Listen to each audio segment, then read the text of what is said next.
At Civil Logistics, we have a handful of custom mouse button functions.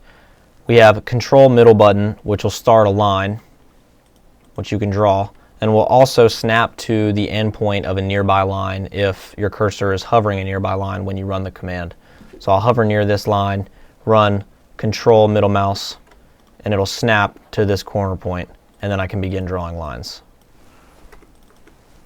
We also have shift middle button, which will toggle your ortho on and off. So currently my ortho is off, but if I run shift middle button, now it'll turn it on, and now I'll only draw lines orthogonal to my current UCS. And I can do shift middle button again to turn it back off. We have control shift middle button, which toggles your UCS and changes it based off of nearby objects.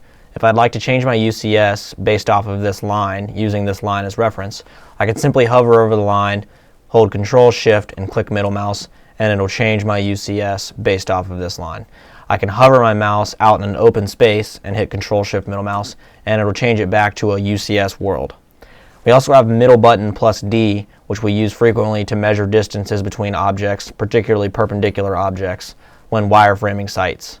If I wanted to know the distance between this striping and this striping, I could do middle mouse D, click somewhere near this line, in which it'll automatically snap to the nearest point of that line.